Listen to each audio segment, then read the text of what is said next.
We are right now at Rapture Lounge. My dad is the owner. My mom is the real owner. She does all of our menus for I do us, everything too. from here because I own the place. She's on paper. When Roberto approached me and said that him and a friend of mine were opening a bar in Astoria, I thought they were kind of crazy at first. Rapture, because I started checking what it means. So I went to the dictionary, and it's like a state of bliss. There's like ecstasy. So it's like, I think that was a good name for a bar.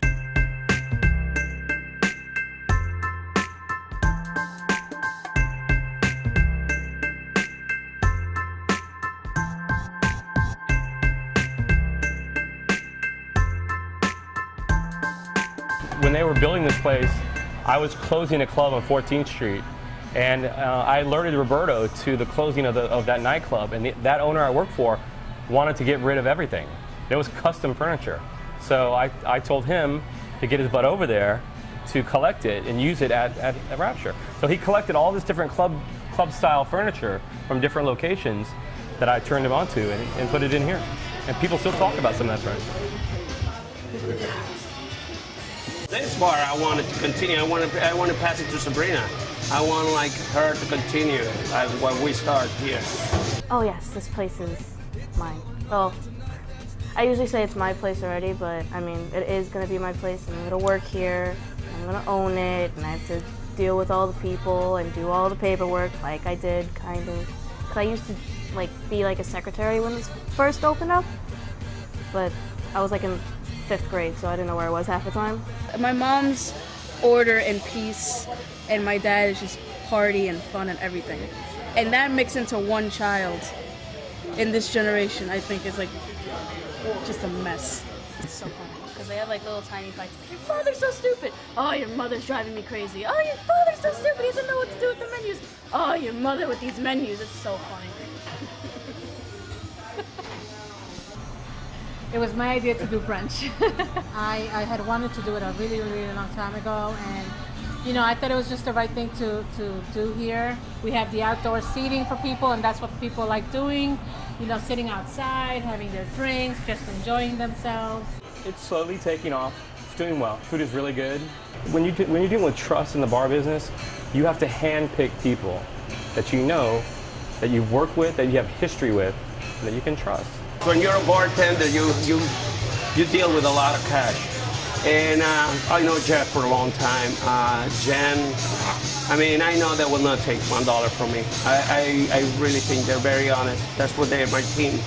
And I like them. I trust them very much.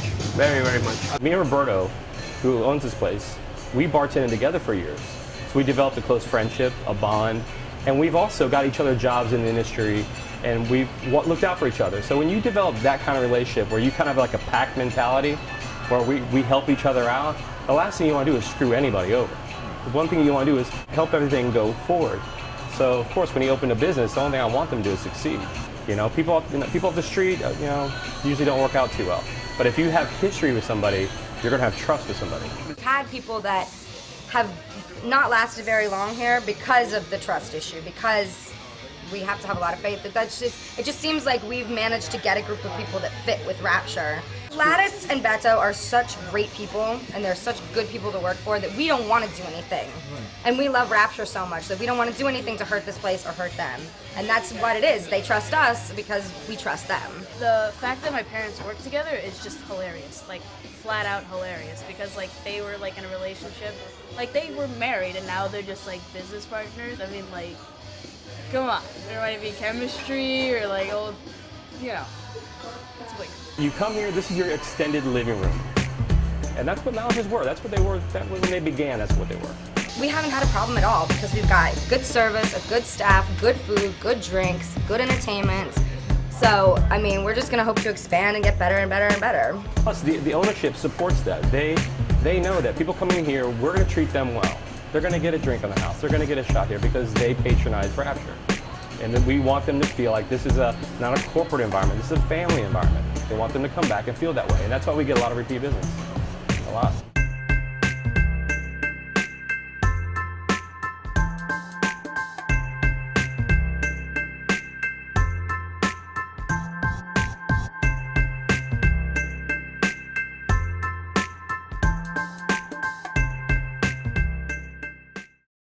this one time, I was in the 4th or 5th or 6th grade, and I was here.